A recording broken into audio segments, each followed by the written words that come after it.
Now, in an important development, the Delhi Police Special Cell has got the custody of Yasin Bhatkal in connection with the Patna serial blasts. Let's listen in to one of the council's reactions.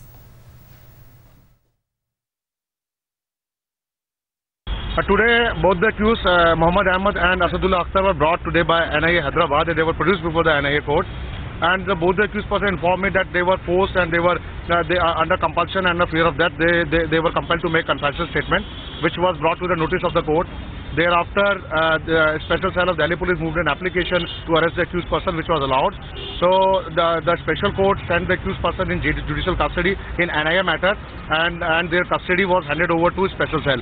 After that, special cell produced them before their concerned court, and the custody till 12th November has been given to Delhi Police for interrogation of both the accused persons.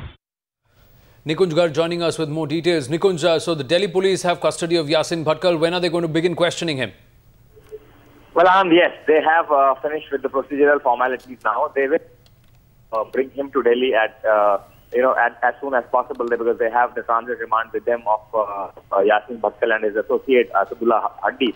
And they will, that process will start as soon as possible, because obviously the entire security and the intelligence setup of the country right now is concerned about yesterday's multiple terror strike in the heart of Patna and at such an important rally venue. So the more they can speak to Yasin Bhatkal, more they can speak to Asadullah Haddi, more they can probably get to know about the residual module of Indian Mujahideen, particularly Tehseen, who is now being believed to be behind by at least multiple agencies, not only the Bihar Police, but also the National Investigative Agency and the Ministry of Home Affairs now believe very, very, firmly that he is the man who was behind this entire dastardly terror strike yesterday at Mr. Narendra Modi's rally. So as soon as they are able to question him, they would probably try to gather as much leads possible on that man's operations and functionality as possible, Anand.